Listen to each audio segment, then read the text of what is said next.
আজ মেয়েদের জন্য মজাদার একটি নাস্তা বানালাম। তো গাইস পুরো ভিডিওটি দেখতে থাকুন, আশা করি সবাই অনেক ভালো লাগবে। আর নাস্তাটা বানানোর জন্য আমি প্রথমে চুলাতে একটা কড়াই বসিয়ে দিলাম, আর এর মধ্যে দিয়ে দিচ্ছি পরিমাণ মতো পানি, আর দিয়ে দিচ্ছি পরিমাণ মতো লবণ। আর পানিটা যখনই গরম হয়ে আসছে আর তখনই আমি 2 কাপ পরিমাণের ময়দা দিয়ে দিচ্ছি। তো গাইস ময়দাটা ভালো করে মিশিয়ে নিতে হবে, আর মেশানোর পরে দেখুন অনেক সুন্দর একটা ড্রো হয়ে যাবে। তো গাইস আমার ড্রোটা রেডি হয়ে গেছে, এখন আমি চুলা থেকে নামিয়ে নিচ্ছি ঠান্ডা হওয়ার জন্য। এখন চুলাতে একটা ফ্রাই প্যান বসিয়ে দিলাম, আর তার মধ্যে পরিমাণ মতো তেল দিয়ে দিলাম, আর এখন দিয়ে দিব ডিম।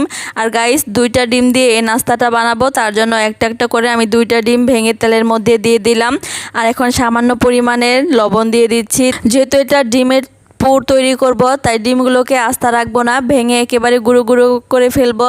তো গাইস এই তো নেড়ে চেড়ে ডিমগুলোকে গুঁড়ো গুঁড়ো করে ফেলছি। আর এখন দিয়ে দিচ্ছি পরিমাণ মতো চিনি, আর চিনিটা দিয়েও নাড়াচাড়া দিয়ে একেবারে মিশিয়ে ফেলবো। তো গাইস পুরো ডিমের পুরটা রেডি হয়ে গেছে, এখন আমি নামিয়ে নিচ্ছি চুলা থেকে।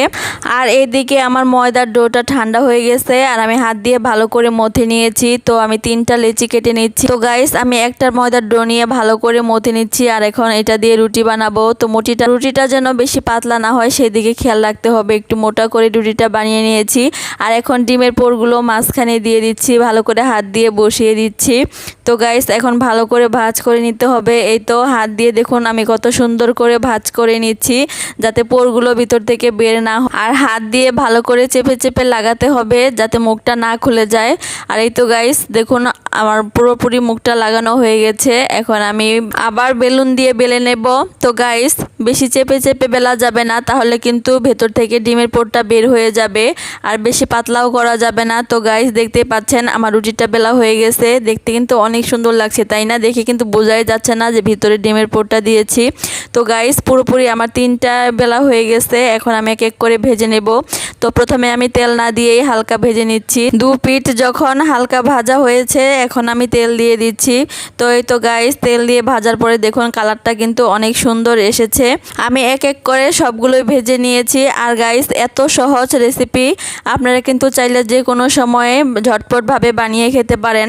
তো হাতের কাছে থাকাই উপকরণ দিয়ে খুব সহজেই বানিয়ে ফেললাম আজকের রেসিপিটা। তো গাইস এদিকে কিন্তু এনা সানিহা দুজনেই চলে এসেছে, আর এসে বলছে আম্মু কি রান্না করেছো, এত সুন্দর গ্রান বের হয়েছে। তো এনা সানিহা দেখে কিন্তু অনেক খুশি হয়েছে। আর যেহেতু রুটিগুলো অনেক গরম ছিল তাই দুজনকে আমি নিজেই ছিঁড়ে দিচ্ছি যাতে ওদের গরম না লাগে।